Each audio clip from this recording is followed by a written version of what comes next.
Quando o homem que eu amava me chamou de pobre, na frente dos nossos filhos, algo dentro de mim quebrou. Mas o que ele destruiu, eu reconstruí com as próprias mãos.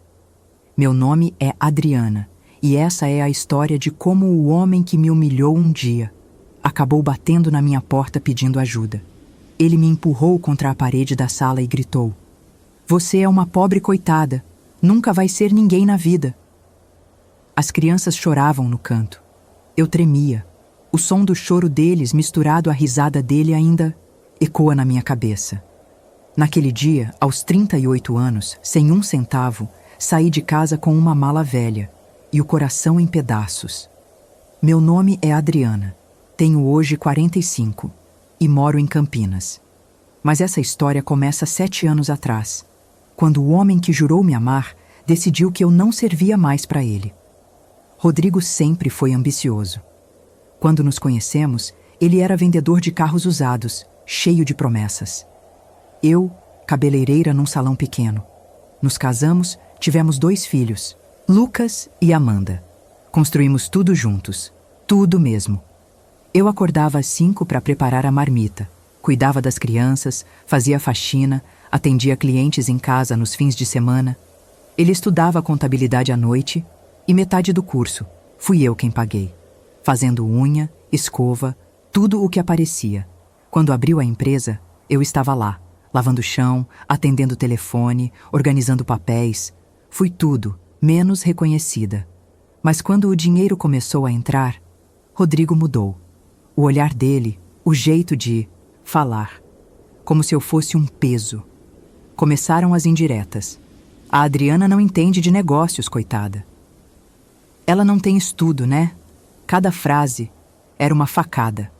Até o dia em que ele chegou com uma mulher loira, de salto, perfume caro, e disse: "Essa é a Patrícia.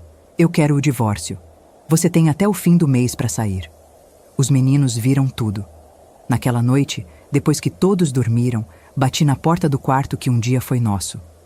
"Rodrigo, a gente precisa conversar, pelos nossos filhos." Ele me olhou frio. "Acabou, Adriana. Eu preciso de alguém do meu nível. Eu te ajudei a construir tudo isso. E eu te sustentei. Olha para você. Mão calejada, roupa velha. Acha que vou te apresentar para os meus clientes?" Foi ali que entendi. Ele não queria uma parceira, queria uma vitrine.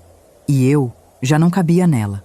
Rodrigo contratou um advogado caro, mentiu, manipulou os papéis. E eu perdi tudo: a casa, os filhos, a dignidade. Lembro da Amanda agarrada na minha perna, chorando: "Mãe, não vai." E eu precisei soltar. O som do choro dela ficou grudado em mim. Por anos. Fui morar num quartinho de pensão. Banheiro compartilhado. Cheiro de mofo. Uma janela pequena que mal abria. Às vezes, eu acordava com o barulho das panelas dos outros e chorava baixinho. O cheiro do café queimado me lembrava o de casa, o de antes. Voltei a fazer cabelo em casa, mas o dinheiro mal pagava o aluguel. Rodrigo não mandava pensão. Dizia que já sustentava os filhos. Foram anos de noites em claro, tentando entender onde eu tinha errado. Até que um dia, 3 anos depois, o telefone tocou. Era o Lucas, a voz dele trêmula. "Mãe, preciso te contar uma coisa, mas não fala pro pai." "O que foi, meu filho?" "Achei uns papéis no escritório dele, coisa errada, muito errada." Entre recibos e contratos, ele encontrou a escritura da casa. E o nome que estava lá não era o de Rodrigo, era o meu. "Mãe, a casa é sua. Tá no seu nome desde o começo." Meu coração disparou. "Como assim, Lucas?" "E tem mais.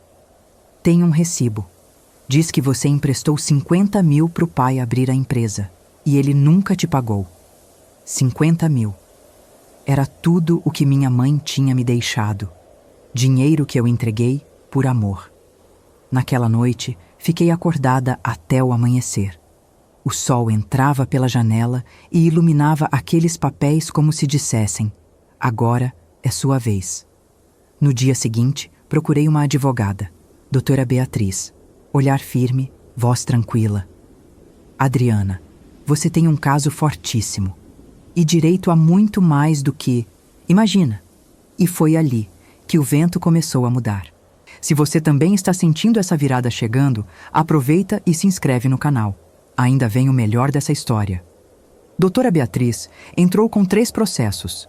Um para reaver a propriedade da casa, outro para reconhecer minha participação na empresa de Rodrigo e um terceiro para revisar a guarda dos meus filhos, já que a situação financeira tinha mudado completamente. Rodrigo não esperava por isso. Ele achava que eu tinha desistido, que eu tinha aceitado o meu lugar de perdedora. Mas ele estava prestes a descobrir quem realmente era a perdedora dessa história. Levou quase 1 ano até a primeira audiência. 1 ano em que continuei sobrevivendo naquele quartinho apertado, fazendo cabelo, juntando cada centavo para pagar a advogada. Mas dessa vez eu tinha algo que não tinha antes: esperança e provas. Rodrigo apareceu no fórum acompanhado de Patrícia, os 2 impecáveis, ele de terno azul marinho, ela de salto fino e bolsa de grife. Quando me viram sentada do outro lado com a doutora Beatriz, ele deu aquele sorriso de canto de boca. Aquele sorriso de quem acha que já ganhou. Mas quando a juíza começou a ler os documentos, o sorriso dele desapareceu. Senhor Rodrigo, o senhor confirma que a residência localizada na Rua das Acácias foi adquirida em 2007, durante o casamento? Sim, Excelência. E confirma que o imóvel está registrado em nome da senhora Adriana Ferreira da Silva desde a compra? Silêncio. Rodrigo olhou para o advogado dele, desesperado. Eu paguei o imóvel, Excelência. O nome dela foi colocado por questões burocráticas. Questões burocráticas? A juíza folheou os papéis. Senhor Rodrigo, está aqui documentado que a senhora Adriana contribuiu financeiramente com R$50 mil para a abertura da sua empresa. O senhor nega? Aquilo foi um presente, uma ajuda de esposa. Doutora Beatriz se levantou, serena. Excelência, aqui está o documento assinado pelo próprio senhor Rodrigo, reconhecendo o empréstimo e prometendo devolução com juros. Ele nunca cumpriu. A audiência terminou com uma determinação clara. A casa seria devolvida para mim. Rodrigo teria que sair em 90 dias, e mais. A juíza determinou uma perícia contábil na empresa dele para calcular quanto eu tinha direito como investidora inicial. Quando saímos do fórum, Rodrigo me seguiu até o estacionamento. Você vai se arrepender disso, Adriana. Você não sabe com quem está mexendo. Olhei nos olhos dele. Aqueles mesmos olhos que um dia me fizeram acreditar em amor eterno. Eu já me arrependi, Rodrigo. Me arrependi de ter confiado em você. 3 meses depois, veio o segundo golpe. A perícia mostrou que a empresa dele estava com dívidas enormes. Rodrigo tinha pegado empréstimos, feito investimentos arriscados, tudo para manter as aparências.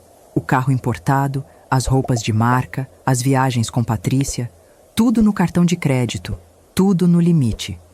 E a cereja do bolo, Patrícia descobriu que ele estava tendo um caso com a secretária nova do escritório. Ela pediu divórcio e levou metade do pouco que sobrou. Rodrigo teve que vender o carro, fechar o escritório, demitir todo mundo. Voltou a trabalhar como vendedor de carros, no mesmo lugar onde tinha começado 20 anos atrás. Enquanto isso, eu me mudei de volta para a minha casa. Minha casa. Pintei as paredes, troquei os móveis, apaguei qualquer rastro daquele passado. Lucas e Amanda passaram a dormir lá nos fins de semana. Não demorou muito para pedirem para ficar comigo de vez. A guarda foi revista. Dessa vez, com as provas de estabilidade financeira e emocional do meu lado, o juiz determinou guarda compartilhada, mas com residência fixa comigo. Rodrigo não recorreu. Ele não tinha mais forças, nem dinheiro, nem orgulho. 2 anos se passaram desde aquele dia no fórum. Hoje, aos 45 anos, olho pela janela da sala e vejo Lucas jogando bola no quintal com a Amanda. Eles riem. Eles estão em paz. E eu também. Rodrigo apareceu aqui há alguns meses. Bateu na porta num sábado de manhã, com a postura curvada de quem carrega o peso da derrota. Ele não estava de terno. Usava uma camisa simples, jeans desbotado. O cabelo, que ele sempre mantinha impecável, estava grisalho e desgrenhado. Adriana, posso falar com você? Pensei em fechar a porta na cara dele. Pensei em gritar tudo o que segurei durante anos.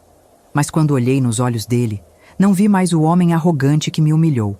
Vi apenas um homem, quebrado. Deixei ele entrar. Fizemos café. Sentamos à mesa da cozinha em silêncio. Eu errei, ele disse com a voz trêmula. Errei com você, com os meninos, comigo mesmo. Eu achei que dinheiro e status eram tudo. Perdi o que realmente importava. Respirei fundo. Rodrigo, você não perdeu só coisas. Você perdeu anos. Anos que eu chorei sozinha. Anos que nossos filhos choraram por mim. Anos que você desperdiçou tentando ser alguém que nunca foi. Ele abaixou a cabeça. Uma lágrima caiu no tampo da mesa.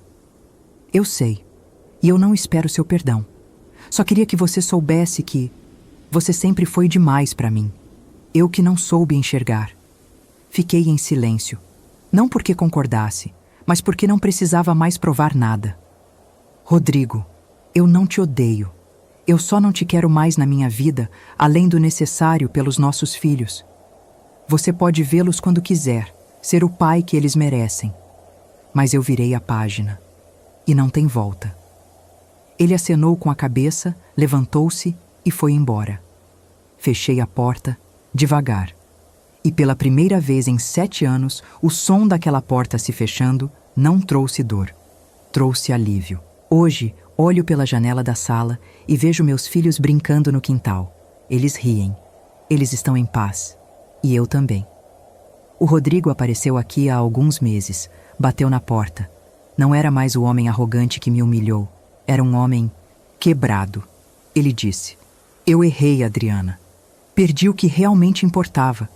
E eu apenas respondi: Rodrigo, eu já te perdoei, mas não te quero mais na minha vida, além do que for pelos nossos filhos. Fechei a porta devagar. E pela primeira vez em 7 anos, o som daquela porta se fechando não trouxe dor. Trouxe paz. Descobri que a maior vingança não é fazer o outro sofrer. É renascer. É olhar no espelho e reconhecer a mulher forte, que sempre esteve ali. Se essa história te tocou, deixa o like, se inscreve e comenta o que você faria no meu lugar. Obrigada por ter ficado até o fim.